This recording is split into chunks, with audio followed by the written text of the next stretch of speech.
Hi everyone, welcome back. Today is day 5 of our 5 days of card making, and we are ending with this pretty little card.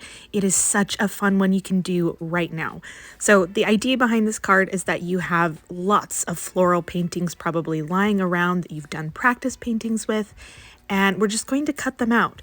I have done a 30 days of watercolor flowers series on my YouTube channel, so you can find all of these flowers linked below and in that series, or you can do any flowers that you want if you want to create this from scratch, or if you already have flowers painted, this is perfect. So I want to keep the stems as much as possible because I'm not quite sure at this point in the project what I'm going to do with them yet. So I'm trying to leave a good amount of the paper around each of the flowers so that there's kind of a white border. This is mostly a stylistic choice. I just felt like if I tried to cut the flowers really specifically and in a detailed way, it wouldn't look as good because I do a very loose style, so not everything is completely connected. So I'm just getting the basic shapes of these flowers completely cut out so I can decide how to put them together to make my card. I'm only going to be using the thistle, the rose, the tulip, and that pretty little purple flower. This red one was pretty. It wasn't my favorite, and I didn't feel like it fit with the style that I was going for. So I'm cutting the purple out, and I'm going to just leave the red ones for a different project. I actually did a similar version of this card last year. I went through all of my practice papers and I cut out little flowers that I liked that stood out to me, leaves here and there. So it doesn't have to be a perfectly painted page of flowers. You can grab flowers from anywhere, any of your practice pages, and put them together for a fun bouquet. After I had cut the flowers out and I was trying to figure out how I wanted to position them on a piece of paper, I remembered that I have some black watercolors. So I grabbed that because I thought it would look really cool with the white border around the flowers on the black watercolor paper. But you don't have to use black watercolor paper. In my design last year, I just used white cardstock. So use whatever you have that works for you and your project. So you can see at this point, I started to cut the flowers out of their bunches and make them more individual, because once I put the flowers together, it didn't look like a very good bouquet because all of the flowers were bunched into their groups. So I want it to look more varied.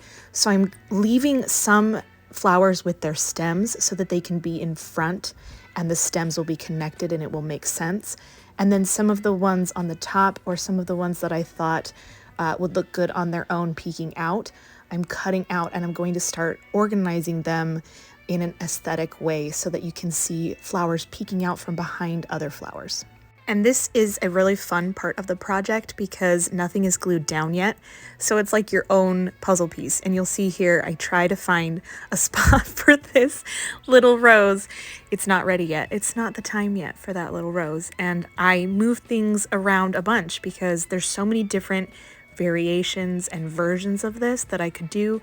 I could have taken half of these flowers out if I didn't feel like one of the flowers was working with the group. So just keep moving things around, playing with it. You don't have to glue anything down until you're completely satisfied with how it looks.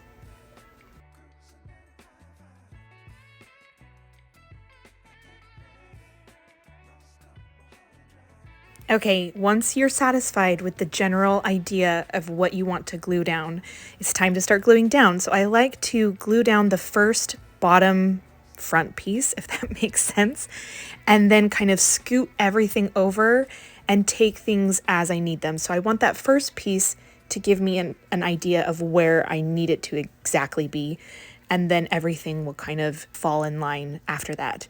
One of my biggest tips for gluing stuff in a collage type feel like this is I leave the edges unglued. So I'm putting glue around the main center of the flower. I'm leaving the edges unglued so that I can slip other flowers behind it.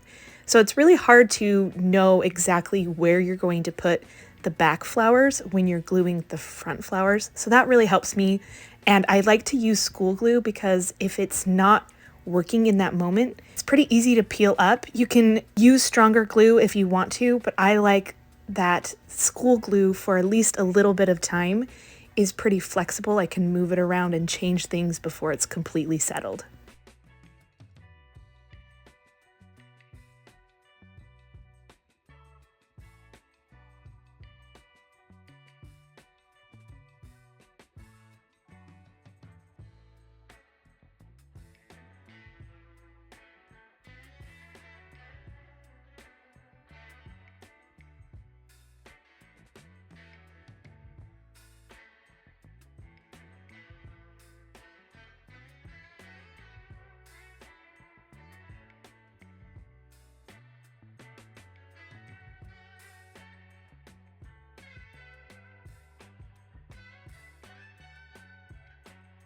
The collage is now finished, but I'm going to trim it down so it looks more like a card.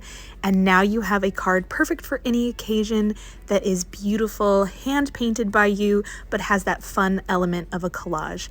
Thank you so much for being here this week while we did 5 days of card making. I hope this really inspired you to create your own cards for any occasion, for any person, and I'll see you all next time.